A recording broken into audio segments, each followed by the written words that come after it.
I decided to become a commercial interior designer because I liked to create public spaces and a shared space. Residential homes are really for private use, it's very personal, but commercial spaces, just more people have the opportunity to enjoy it, and it creates more of an impact. And so that is why I went into commercial interior design. What made me decide to pursue construction administration as a career?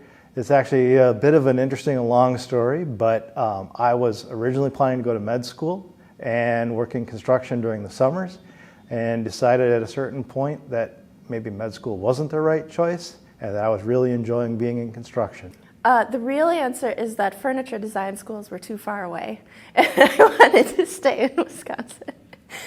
But I think a lot of people are drawn to the fields of both architecture and interior design because it's a mix of the left brain and the right brain, and the technical with the creative, and you never have to focus on one specific aspect. Every day is different, so you can choose your own adventure, I suppose. Growing up, my dad was a hands-on kind of guy. He built a lot of wood pieces around the house. So anything from a chair to a cabinet to a piece of furniture. So I went into my freshman year not knowing exactly what to expect in the architectural field or program. Once I got past that first level of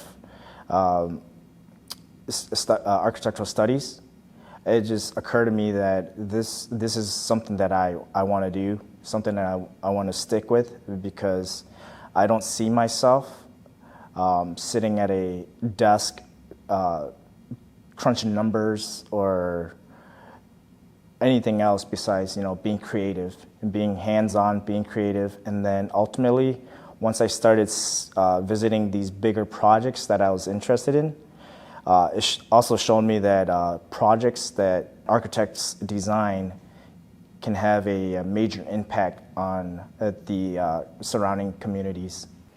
So how I got into my career in engineering, in high school, I just always felt like math and science were kind of my strong suits, and I had a teacher who said, hey, they need more women in engineering. And I thought, that sounds like a great path. So I decided to major in engineering, and I enjoyed it the whole way, so there was no reason to change out of it. And it's been a great career. Well, I decided to become an electrical engineer simply because I always wanted to be an electrical engineer. When I was young, I would take apart electrical items and rebuild them, and sometimes it would work and sometimes it wouldn't. And I learned from those experiences, and I always enjoyed electrical. I have other interests too, like, for example, mechanical and photography, but I think electrical engineering is just something that it's always been interesting to me. And working in the building design system as opposed to the electronics industry has been more interesting to me because I love buildings and I love architecture, so it's great to be a part of that.